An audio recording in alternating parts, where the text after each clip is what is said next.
Episode की starting में dean और जिया लिलिंग का प्रपोजल देख रहे होते हैं जो कि उसने रात भर जाग के बनाया है। डीन उसे कहता है कि उसका प्रपोजल एकदम ठीक है। वो खुश होकर वहां से जाती है, पर जो जिया है वो उसे देख रही होती है जैसे कि वो उसमें कुछ गलती निकालना चाहती हो। लिलिंग क्यू के कैबिन में आती है, उसे कहती है कि अगर उन लोगों ने वो प्रपोजल अभी नहीं सबमिट किया तो लोगों की डेडलाइन चली जाएगी। क्यू कहता है कि वो अभी भी पढ़ रहा है, वो अभी देख के दे रहा है उसे। जिया उसे इंसिस्ट करती है कि उसे दे देना चाहिए, नहीं तो कोई फायदा नहीं होगा इसे बनाकर। लिलिंग क्यू को कहती है कि वैसे भी उसने पहले से चेक कर लिया है तो वो अगर नहीं देगा तो भी चलेगा। क्यू कहता है कि ठीक है, अब वो उसे प्रपोजल सबमिट करने के लिए देता है। इसके बाद क्यू ओवरसीज जाने के लिए अपना सूटकेस पैक कर रहा होता है। लिली वहाँ आती है और उसे देखती है जो कि काफी अच्छे से अपना सामान रख रहा होता है, तो उसे कहती है कि क्या उसने बाय मिस्टेकली ये सोच लिया है कि जो उसका सूटकेस है वो एक म्यूजियम है जिसे वो इतने अच्छे से सजा रहा है। क्यू लिली को कहता है कि ये उसकी हैबिट है और वो उसे टोंट मारते हुए कहता है कि ये अच्छी हैबिट है क्योंकि उसे लास्ट मिनट पे अपना सामान लेने वापस नहीं आना होगा उसके जैसे। लिली सफेद झूठ बोलते हुए कहती है कि वो तो कभी भी अपना सामान नहीं भूलती है और वो हमेशा अपना सामान साथ में लेके जाती है।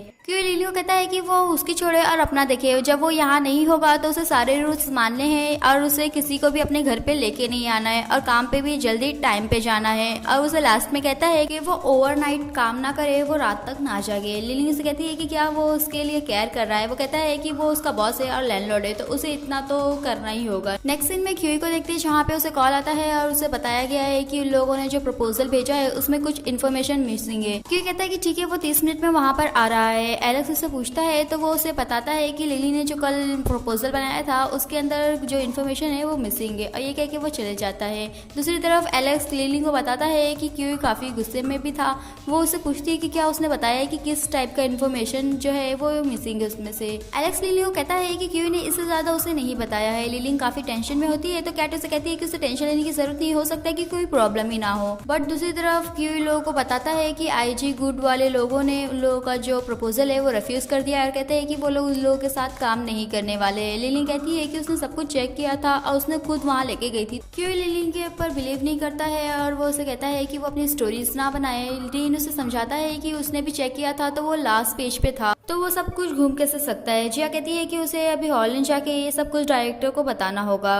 लिली ये सारी चीजें सोच के काफी दुखी होती है, यहाँ तक कि जब उसे खाने के लिए कहा गया रहता है तो वो कहती है कि वो नहीं जा रही है क्योंकि वो वेट कर रही है कि जिया आएगी तो वो उससे पूछेगी कि डायरेक्टर जो ने क्या कहा है। जिया हॉलैंड से आने के बाद क्यू को बताती है कि डायरेक्टर जो लिलिंग को ब्लेम नहीं कर रहे, मगर वो लोगों को एक फॉर्मल एक्सप्लेनेशन सबमिट करने के लिए कहा गया है और वो चाहते हैं कि जितना भी नुकसान हुआ है उसकी रिस्पॉन्सिबिलिटी गेस कंपनी ले। और वो कहती है कि वो हॉलैंड की तरफ से यहाँ पर काम कर रही है तो वो एक अपनी तरफ से कहना चाहती है कि ये जो सिचुएशन हुआ है वो लिलिंग की वजह से हुआ है और वो चाहती है कि ये दोबारा ना हो। लिलिंग वहाँ आती है और क्यू को सॉरी कहती है। जिया उसे चिल्लाते हुए कहती है कि उसकी सॉरी से अभी काम नहीं बनने वाला है, उसकी वजह से कंपनी को काफी लॉस हुआ है। तो वो कहती है कि ठीक है, तो वो फिर रिजाइन दे देगी और उसका जो प्रोजेक्ट है वो किसी और को ट्रांसफर कर देगी। क्यों कहता है कि ये सच है कि उसकी वजह से लोगों को लॉस हुआ है और इसीलिए उसे इमीडिएटली अपना जो प्रोजेक्ट है वो दूसरे को ट्रांसफर करना होगा। अब वो उसे कहता है कि उसे 1 हफ्ते का जो विदाउट पेमेंट लीव है वो लेना होगा और यही 1 हफ्ते में उसके ऊपर इन्वेस्टिगेशन होगा और उसे अपने लिए प्रूफ लाना होगा कि उसकी गलती नहीं है।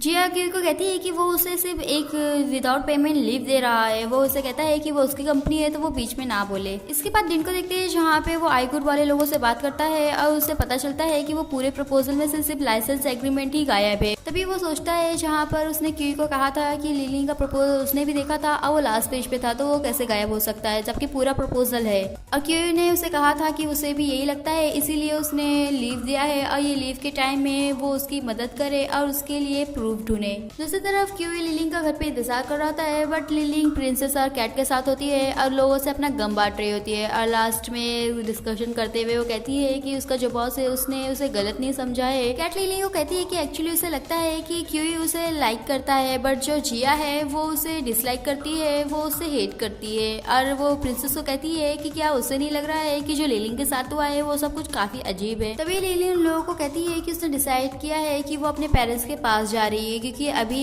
इस समय उन लोगों की उसे काफी जरूरत है। लिलिन जब घर जाती है तो अपना बैग पैक कर रही होती है। क्यू उसे देखता है, पूछता है कि वो क्या कर रही है, तो वो उसे बताती है कि वो अपने पेरेंट्स के पास जा रही है। तो वो उससे पूछता है कि वो कितने दिन के लिए जा रही है, तो वो कहती है कि उसे नहीं मालूम। नेक्स्ट मोमेंट लिलिन क्यू के रूम में जाती है और उसके सूटकेस में उसका लायन वाला डॉल रख देती है ताकि जब वो कंट्री के बाहर रहे तो वो अकेला ना फील करे। नेक्स्ट मॉर्निंग लिलिन ब्रेकफास्ट बनाती है, कुछ नोट्स लिखती है और वहाँ से चले जाती है। जब क्यू उठता है तो उसे पता चलता है कि लिलिन वहाँ पर नहीं है, वो पहले से जा चुकी है। बट उसे नोट्स मिलते हैं जिसमें उसने लिखा है कि उसने उसके लिए ब्रेकफास्ट बनाया है और उसकी जितने भी एलर्जीज है उसका लिस्ट उसने एलेक्स को दे दिया है ताकि जब वो ओवरसीज जाए, बाहर जाए, तो उसके खाने में कुछ भी तकलीफ ना हो। और क्यू को एक लास्ट नोट मिलता है जहाँ पे लिलिन ने लिखा है कि उसे मालूम है कि इस बार उसकी वजह से कंपनी को लॉस हुआ है और वो इस पे काम करने वाली है और वो चाहती है कि वो अभी भी उसकी एम्प्लॉय बन के रहे। लिलिन क्यू को कॉल करती है और उसे कहती है कि क्या वो प्रिंसेस को मिंग मिंग दे सकता है क्योंकि वो उसके पास ले जाना उसे भूल गई है। क्यू कहता है कि ठीक है वो कर देगा और वो उसे कहता है कि वो और कुछ कहना चाहती है।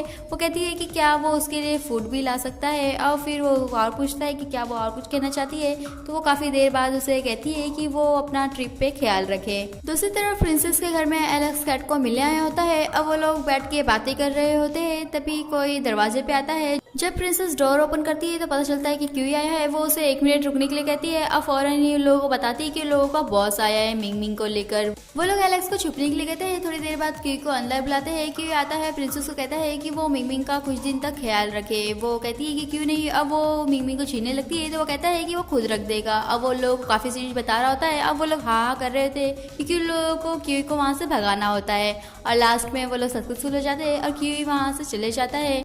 कैट एलेक्स को कहती है कि उसे भी क्यू के साथ जाना होगा और बॉस तो अभी निकल चुके हैं तो उसे भी यहाँ से एयरपोर्ट के लिए निकलना चाहिए। इसके बाद लिलिन को देखते हैं जहाँ पे वो अपने डैड से पूछती है कि क्या उसकी मॉम उसके बारे में सुन के दुखी है। वो कहते हैं कि हाँ वो अपसेट है, बस उसकी लीव को लेकर नहीं, बस इस बात को लेकर कि वो कितनी केयरलेस है। लिलिन अपने डैड को कहती है कि आधे जिम्मेदार तो वो लोग भी है क्योंकि उसे ये सब विरासत में मिला है। कैट को मैम कहती है कि जो लोगों का रिपोर्ट है वो अभी जिया को दिखाना पड़ेगा क्योंकि जो डीन है वो वेकेशन पे गया है। बट जब डीन को देखते हैं तो वो वेकेशन पे नहीं, वो लिलिन के घर पे गया होता है और लिलिन के पड़ोस की 2 आंटी उसे लिलिन का बॉयफ्रेंड समझती है। इस पर तो डीन काफी खुश रहता है बट लिलिन उन लोगों को बताती है कि वो लोग को-वर्कर है, गर्लफ्रेंड बॉयफ्रेंड नहीं। लिलिन डीन से कहती है कि वो अचानक यहाँ कैसे, क्या उसे काम नहीं करना है। वो उसे बताता है कि वो लीव पर है और उसका जो काम है उसने जिया को दिया है और उसे याद रहना चाहिए कि उसका इन्वेस्टिगेशन जो है वो वही करने वाला है, इसलिए वो यहाँ पर आया है। और वो उसे कहता है कि उसे पूरा पक्का यकीन है कि लिलिन ने वो एग्रीमेंट लाइसेंस नहीं घुमाया है।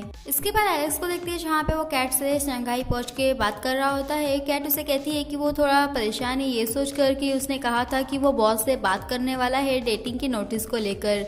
एलेक्स कैट को कहता है कि उसे टेंशन लेने की जरूरत नहीं है, जब भी उसे अच्छा मौका मिलेगा तो वो क्यू से जरूर बात करेगा। और उसी वक्त उसके बॉस का उसे कॉल आता है और वो उसे अपने कमरे में बुलाता है। क्यू एलेक्स के हाथ में कैट वाली डॉल देखकर उसे पूछता है कि क्या ये वो कैट की डॉल नहीं है जो कि वो डेस्क पे रखे रहती थी। एलेक्स अपने आप को बचाते हुए कहता है कि ये डिफरेंट है, ये उसने इसलिए लाया है ताकि उसे रिपोर्ट लिखने में आसानी हो। क्यू कहता है कि ठीक है। वो बता रहा होता है कि डायरेक्टर जेंग को पहले लोग ने जो एनिमल स्टफ का प्रमोशन मार्केटिंग करा था वो काफी अच्छा लगा था और यही बात करते हुए अपना सूटकेस खोलता है तो उसे लायन वाला डॉल दिखता है और वो अपना सूटकेस तुरंत ही बंद कर देता है। एलेक्स उससे पूछता है कि क्या हुआ। वो कहता है कि कुछ नहीं। अब वो उसे डायरेक्टर जैन का जो गिफ्ट है वो देता है और एलेक्स के जाने के बाद उस डॉल को देख रहा होता है। इसके बाद लिलिन की मॉम को देखते हैं जहाँ पे वो डीन को देखते हुए लिलिन से पूछती है कि वो कब से डीन को जानती है। लिलिन कहती है कि ज्यादा टाइम नहीं हुआ है। वो कहती है कि क्या वो उसे लाइक करता है। लिलिन कहती है कि उन्हें गलतफहमी हो रही है क्योंकि वो हमेशा सभी के साथ ऐसे ही रहता है। वो कहती है कि ये डिफरेंट है क्योंकि वो जैसे लिलिन को देखता है ऐसे लगता है कि वो अपनी गर्लफ्रेंड को देख रहा है।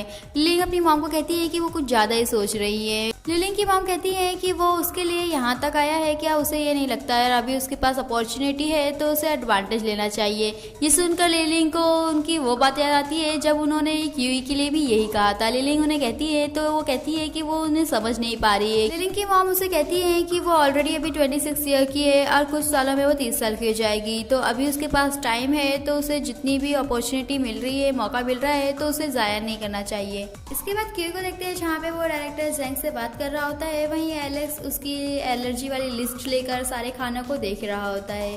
तभी डायरेक्टर जैंग और सेक्रेटरी के बातों से पता चलता है कि वो लोग हस्बैंड वाइफ है। एलेक्स को तो डूबते को तिनके का सहारा मिल जाता है। अब वो डायरेक्टर जैंग से और उनकी वाइफ से क्वेश्चन कर रहा होता है कि वो लोगों की डेटिंग कब स्टार्ट हुई, कहाँ हुई या कैसे हुई। क्योंकि को लिंगलिंग का मैसेज आता है। लिंगलिंग के मैसेजेस पढ़ के उसके फेस पे स्माइल चिपकी होती है और डायरेक्टर जैंग की वाइफ ये देख रही होती है। और तभी उसे दूसरा मैसेज आता है जिया का, जिसको पढ़ते ही उसकी फेस की स्माइल गायब हो जाती है। डायरेक्टर जैंग की वाइफ क्यों से पूछती है कि क्या उसकी गर्लफ्रेंड ने उसे मैसेज किया है। क्यों कहता है कि नहीं, ये सब कुछ वर्क रिलेटेड है। वो कहती है कि जो दूसरा था उन्हें लगता है कि वो वर्क रिलेटेड था, बट जो फर्स्ट मैसेज था वो तो उसकी गर्लफ्रेंड ने ही किया है। नेक्स्ट सीन में हम देखते हैं कैट को, जहाँ पर वो एलेक्स को बता रही होती है कि उसने उसका प्रपोजल पूरा कर दिया है और लिंगलिंग ने पिछले बार जो रखा था वो सब कुछ हार्ड डिस्क में है, तो वो उसमें देख लेगी। ये सारी बातें जिया सुन लेती है और उस हार्ड डिस्क को ढूंढती है और उसे देख रही होती है। मैं आती है तो वो उसे छुपा लेती है। इसके बाद लिंगलिंग को देखते हैं जहाँ पे वो डीन को बता रही होती है कि वो इस बात से ज़्यादा दुखी नहीं है कि उसे टेम्परेरी लीव दिया गया है, बट इस बात से ज़्यादा दुखी है क्योंकि उसकी वजह से उसकी कंपनी को नुकसान हुआ है। उसने सोचा था कि अगर इस बार उसका जो प्रोजेक्ट है वो अच्छा हुआ, सक्सेसफुल हुआ, तो लोगों की कंपनी का और भी अच्छा नाम होगा और क्यू को उसके लिए ज़्यादा हार्ड वर्क नहीं करना पड़ेगा। डीन लिंगलिंग से पूछता है कि वो सिर्फ क्यू के बारे में क्यों सोचती है। वो कहती है कि क्योंकि वो काफ़ी अच्छा बॉस है, वो कभी भी काम पे लेट नहीं आता है, कभी भी जो भी केस आता है तो वो सीरियसली उसे हैंडल करता है और वो खुद से ही ओवर टाइम करता है। हालांकि उसकी पर्सनालिटी काफ़ी अजीब है और वो काफ़ी गुस्सैल भी है, फिर भी वो सबसे अच्छा बॉस है। ये सुनकर डीन जापानीज में कहता है कि ऐसा लग रहा है कि वो सच में उससे हार गया है। इसके बाद जिया को देखते हैं जहाँ पे वो क्यू की फ़ोटो देखते हुए उसने उससे जो बात सुनाई है वो सब सोच रही होती है। और तभी उसे मैसेज आता है जिसमें कोई उसे कहते हैं कि वो वापस से ताइवान आ गए हैं, क्या वो उससे मिलना चाहेगी कल।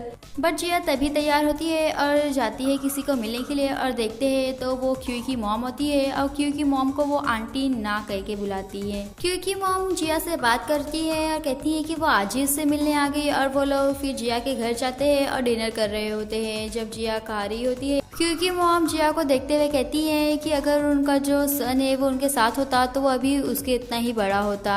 जिया क्योंकि मॉम को देखती है और कहती है कि वो लोग काफ़ी सालों से एक दूसरे को जानते हैं, बट कभी भी उसने उनके मुंह से उनकी फैमिली के बारे में नहीं सुना। उसे तो लगता था कि वो अकेले ही हैं। क्योंकि मॉम कहती है कि ये तो काफ़ी पुरानी बात है। जिया कहती है कि वो उन्हें कुछ देना चाहती है और वो उन्हें ब्रेसलेट देती है और कहती है कि ये ब्रेसलेट पहन के अगर वो विश मांगेंगी तो वो पूरी हो जाएंगी। क्योंकि मॉम जिया को कहती है कि उसने अपने लिए क्यों नहीं बनाया है। वो कहती है कि उसकी जो विश है वो तो उसे ही पूरी करनी पड़ेगी, उसे ही वापस लाना होगा उसे अपनी ज़िंदगी में। और आज का हमारा ये वीडियो यहीं पे फिनिश होता है। फिर मिलेंगे नेक्स्ट पार्ट में। वीडियो अच्छी लगे तो चैनल को सब्सक्राइब करें, वीडियो को लाइक करें और कमेंट करके बताएं। और आगे जानने के लिए स्टे ट्यून्स।